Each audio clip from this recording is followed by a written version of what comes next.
Snacks and Chats number 2. I'm going to jump on this, cycle across town and chat to Martin Poole. We occasionally do a reggae podcast, so I'm going to ask him about the love of his life, reggae music.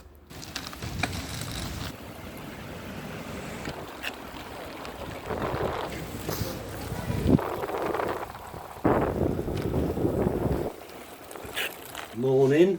Okay. Morning. Now, Morning. Dick was saying, where did I meet Martin? And I said, at the school gates. Indeed. And I said something like, I've done some weird spoken word over, like, could have been a Jackie Mittoo track, or something like that. Yes. And then you went, oh, I released that, and then we got talking. Yeah, we got discussing, I think it was our love of ska. Yes. You said you were in a band. In a band. Ska punk band. And I told you about a publishing catalogue that I'd helped to get out there called Top Deck. Top Deck. Gave you a copy of it and you came back and said, oh, I love that stuff. And Valley of Green? You loved Valley of Green. Favourites. Yeah. Top 10. Yeah.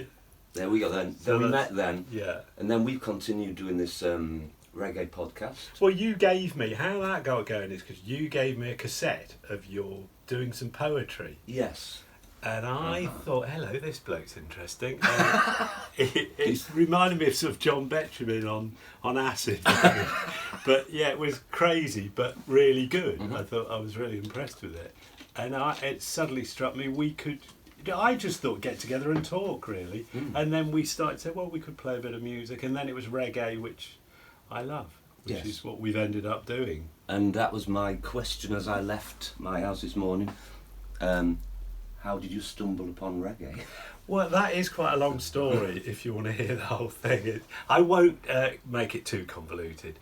I really discovered reggae, well, it was rock steady then. I lived in Rugby when I was about 14 and there was a local record shop there and they sold loads of it was rock steady then, just coming out of ska into rock steady. Things like Tougher Than Tough by Derek Morgan, which I loved. We then moved from Rugby to Norwich and I became a bit of a hippie and discovered sort of Jefferson Airplane, Grateful Dead, all that kind of stuff, the usual hippie listening. Then I saw Bob Marley on the Old Grey Whistle Test. Was that quite an important moment for you? It was an important moment for everyone, actually, because it not just white people, black people living in the UK as well. There's a really good programme on the BBC recently about when Bob came over a few times. But the first time he came over to do, well, it wasn't the first time, but when he came over to do the Old Grey Whistle Test and release Catch a Fire, which was the album, his first album that was released kind of properly over here through Ireland. That's what kind of turned him on to a lot of white people as well as black people. But in this programme, a lot of the black guys said how influential it was on them. Okay. It kind of turned their heads. It was a different, the mixture of English, because Chris Blackwell put some kind of funky guitars, he changed it up a bit. It wasn't straight ahead roots reggae. Yeah, I did read that he did a little bit of stuff. Yeah, you got some American guys on it. There's a really good programme about the making of it, if you can find that. That's really interesting. Anyway, I am rambling a bit now. What a rambler. But I'm in Norwich now, and you're a I'm in Norwich, and but it was then in Norwich, a really good friend of mine called Colin Barnes, who's no longer with us, sadly, ran a record shop called Ace Records, and I used to be really into kind of jazz funk at the time. Loved it, absolutely loved it. And Miles Davis, it was Miles Davis's Bitches Brew that really kind of got us all into listening to all of the other kind of spin-offs from that, from Chick Corea, Herbie Hancock, all that stuff. So I went in and was looking at my usual jazz funk, and Colin turns around to me and says, you don't want to be buying that, you want to buy this, and held me up this record by Yabby You, called Ramadan, which I bought straight away. I love the look of it, and that turned me completely onto roots reggae, which is kind of what I love now. And now look at this. Yeah, and I used to drink, like, this is a really good example. This is a Augustus Pablo sleeve This is one of the best records ever made. Sleeve Notes by Chris Lane. But I used to dream. I used to sit in my flat in London. I moved to London to get closer to reggae. I used to sit there and go, oh, I wish I could meet Pablo one day. And I did. He came round my house. Later on, about maybe 3 or 4 years after this. He wasn't so well then. I mean, he died very young, 44, unfortunately. But a lovely guy, Pablo, really, one of the best, actually. And his music, to me, epitomises roots reggae. Now, Snacks and Chats, you probably can't get the angle there. It's in a Rockaway Park, what do you call it, dish? And inside it is, do you know what they are?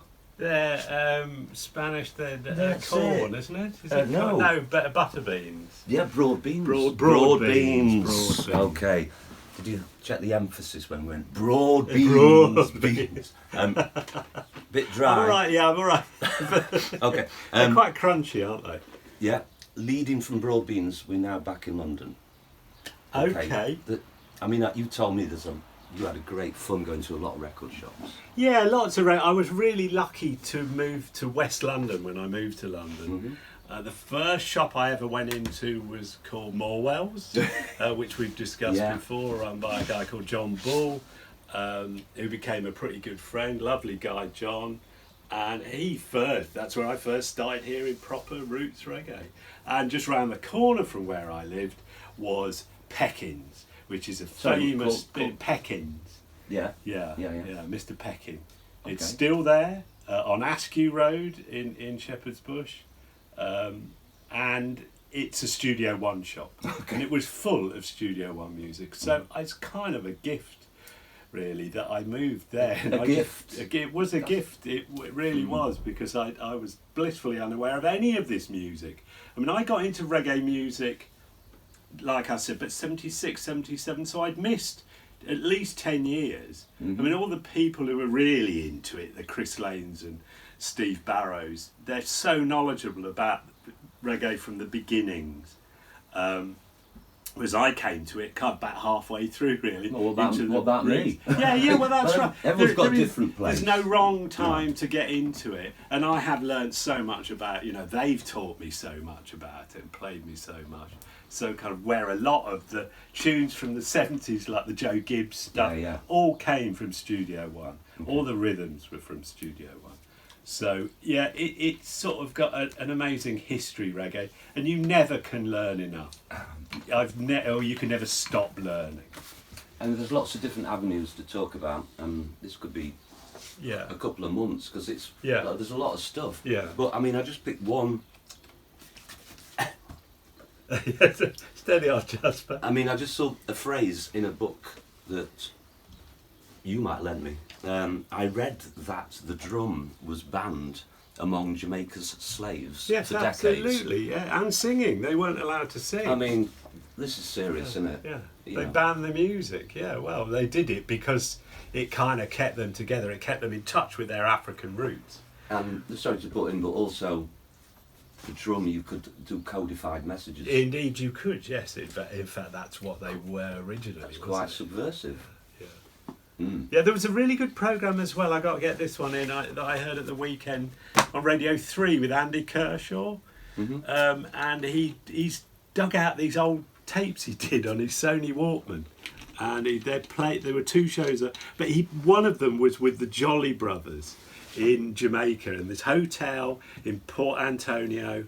And if you can find that on catch up on BBC Sounds, find it, because it's just beautiful. Mm-hmm. And that's all the drumming. They talk about the drums, and they even sing a Jacob Miller tune, Dreadlock No Live in a Tenement Yard, quite a well-known Jacob Miller tune. So yeah, the history, it kind of backwards and forwards. People digging into the past and coming out with stuff again. Oh, Carolina, which was a really big hit for Shaggy. Yeah. I believe that comes from a tune from the late 50s. Sure. There's links, isn't there? There are links backwards and forwards in reggae, which I love about it. What a great spread. Tell me more. Yeah, they've all got obviously a fair significance for me, all of this stuff I've laid out here. Where do I start? Well, probably best to start. I got into managing bands. I think I've talked to you about this before. Yes. I met a rasser at the bus stop in Shepherd's Bush called Edward, who, with his brothers, was getting a little band together and asked if I'd come to a rehearsal, which I did. And as a subsequence of that, I wanted to be a manager of bands. It was as simple as that. I got attacked in a hi-fi shop I ran on Shepherd's Bush Green. I got bashed over the head. I thought, I don't want to do this, I want to do that. So I left that and started managing bands, and the first band I managed was called Night Doctor. Cool. And started a record label up. This is it, Music Like Dirt, which is a cover of an old Desmond Dekker tune. And we had an amazing amount of success. This is a white label. On Copacetic, we formed a label called Copacetic Records. Copacetic. And which is a Jamaican or American expression, it turns out. For? Really cool. Yeah. It's a really copacetic pair of shoes, man. Mm-hmm. It's like an American, and the Jamaicans picked it up because they love syncopation, Jamaicans. They love the sound of language. We all do. So that was the first band I managed. We also went on to make this record, which is called Striving to Be Free, for the Dread Broadcast Corporation. Ta-da! Which I DJ'd on on DBC. It was called a Rebel Radio with Lepke, the Dread Lepke, who was a lovely guy and so committed to the whole thing. There's an exhibition in a museum I was going to look at. I can't remember the museum in London. There's a really good exhibition on at the moment that anyone living in London should check out, or if you can get to London, about reggae. And there's a great picture of Lepke scaling up a tower block. We used to have to climb up these tower blocks. I remember sitting on top of an old water thing, you know, the water that supplied the water for the block of flats. Lying, there was only about that much gap with a cassette player. We used to have to sit there with the cassette because you had to turn over you used to have to do an hour each and turn the cassette over, which was I paid my dues. You were up high? On the top of a tower block. Oh, mate, right. Yeah, up high. Up once. high. Well, actually, when I stopped doing it, he said, you've got to climb out there. There's a sheer drop. I said, I'm not doing that. I'm not actually risking my life. But you'll see a picture of Lepke risking his life for the love of music. For the love of reggae. Yeah. He was brilliant. Okay. You can find stuff of his on SoundCloud, actually. Sure. And DBC. This is from when I went to Jamaica. That's a memory of Randy's Records. Is number 17 North Parade. Is the shop in Jamaica. And just round the corner from that was African Museum, which was Gregory Isaac's shop. I got introduced to Gregory. This is a picture of me with Little Roy. Little Roy, Tafari. We released an album called Columbus Ship on Copacetic. oh, nice logo. Yeah, that is a good logo. Mm-hmm. Yeah. And all these people, Alimantado, he came round my house, Alimantado. I mean, he just flog his records to the shops, didn't he? Yeah, he did. He went round all the shops, but he was actually at that point signed to Greensleeves, and Greensleeves was just at the other end of Shepherd's Bush Green. Yeah. I was so lucky living in that area for what I moved to London for. I couldn't have moved to a better area. Pablo used to come into the shop. Well, actually, he didn't. People who represented him did. I didn't meet Pablo then. I met him later. Fashion Records, that was in Clapham. Oh yeah. They were run by the two guys. Well, John McGillivray, who ran Dub Vendor, with Chris Lane, who I mentioned earlier, who was also a writer, a very good writer. There's a green sleeve. Hey Martin, sorry to butt in. This looks interesting because it reminds me of the sort of DIY quality of kind of punk stuff. Yeah, well, you know what I mean? That's really good you've said that, because that was one of the things I wanted to remember. Good. Because I think you asked me yesterday, what other music were you into? Well, at the same time, I was really into punk as well. Yeah. And living in London, it was so lucky. We'll talk about this in a minute. Yeah. But we were so lucky that there were so many gigs on, and a lot of them, you'd have a punk band on with a reggae band, and good reggae bands, the Gladiators, Barrington Levy. I saw at the Roundhouse, I will never forget seeing, bottom of the bill was the Police, Yeah. top of the bill was Matumbi. Right. I also saw Steel Pulse with, what's his name, The Whole Wide World, Reckless Eric. Yeah, right. All those kind of mixtures of punk and reggae. And I, very relevantly to that, I compiled this album for Virgin Records. Okay. And I wrote the sleeve notes, and great in a sleeve. And a lot of this is stuff that Virgin had licensed. I don't think they own it anymore, but quite a lot of Treasure Isle stuff and a few Roots tracks, Prince Far Eye people. They had a label called Frontline. Yeah, I think I've got a record. Yeah, they had a really good logo. It was It's like kind a of fist like that on a piece of barbed wire. Very defiant. Very defiant. Yes. Yeah, in this I say that about going down to the 100 Club. The 100 Club was I went to so many gigs in the 100 Club. This is the first album that really got me into roots reggae. This is Big Youth. Not his best record, but I still love it because of that sleeve again. I used to look at that sleeve and go, wow, I want to go to Jamaica one day. And of course, when I did, I loved it there. Had a brilliant time. That's the back sleeve. Some great pictures. It's this one here with them on the porch. And just So it's not like $1 million lifestyle. Looking. not a million when you Not go quite. to Jamaica. It is, All right. Yeah, it is. It's an eye opener to say the least. It's a bit like the Wild West. All right. I equated it to. But yeah, I hung about in some of the great studios down there. Tough Gong, Bob Marley's studio. We were talking about Studio One. This is one of the best Studio One records ever made. Bob Andy is like, if he'd been American, would have been massive, massive soul singer. It's a really great voice, great writer. Is this the Bob Andy Great tune? sleeve. The one I keep trying to play on repeated shows? Yeah, I think it is Bob Is Andy. it Bob Andy? Yes, on the stairs, something about, I think you played it about 3 times. And then you said, look, you're going to have to stop now. Stop Jasper. playing that. All right. Just to quickly go back to this, yeah. I've got to get this, and you asked about this. This is a compilation of loads of bits, I've got it the wrong way around, of loads of bits of writing from blues and soul by people like Chris Lane and Dave Henley and even John McGillivray, I noticed. I didn't realise John wrote, but he's got a bit in there. And there's some great articles in this. The old blues and soul, which is the first one that actually wrote about, look, here we go, Cox and Clinch Records, which was the Abyssinians label. There's even a bit at the back about Little Roy, I believe. There you go, Little Roy and Ian Rock to Far Eye Records. Dub Vendor. Yeah, Dub Vendor, there you go. Yeah. That was the record shop, and they opened one in Ladbroke Grove as well. Mm-hmm.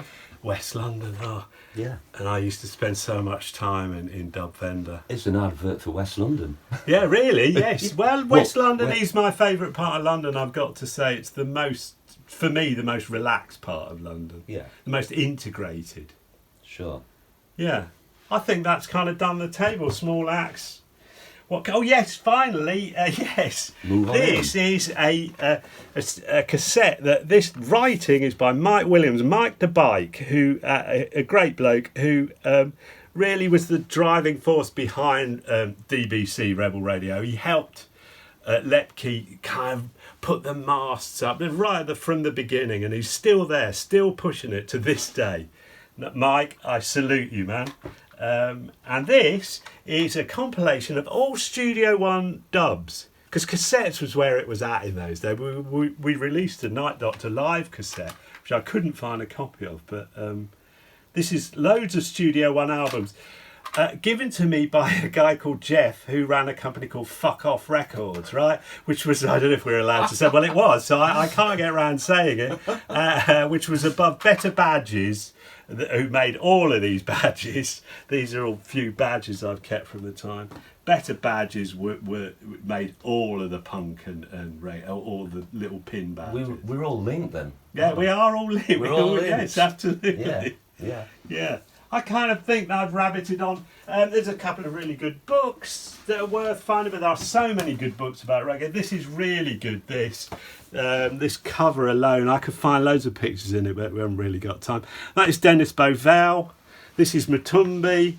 And this guy here is called Patrick Tenue Buttons, who's a trombone player who went on, he played trombone with UB40, him and his brother Patrick, who I used to know. No, he's Henry Buttons, Henry Tenue, sorry. He is Henry Tenue and his brother is Patrick Tenue. And they were the horn section for UB40. Lovely guy, Buttons, really nice guy. And Dennis. Dennis is one of the nicest people I have met in my life. Not just to do with music, he is a really lovely guy. He does a show on Soho Radio. Okay. Worth checking out, yeah. So there you go. Yes, Rebel Radio.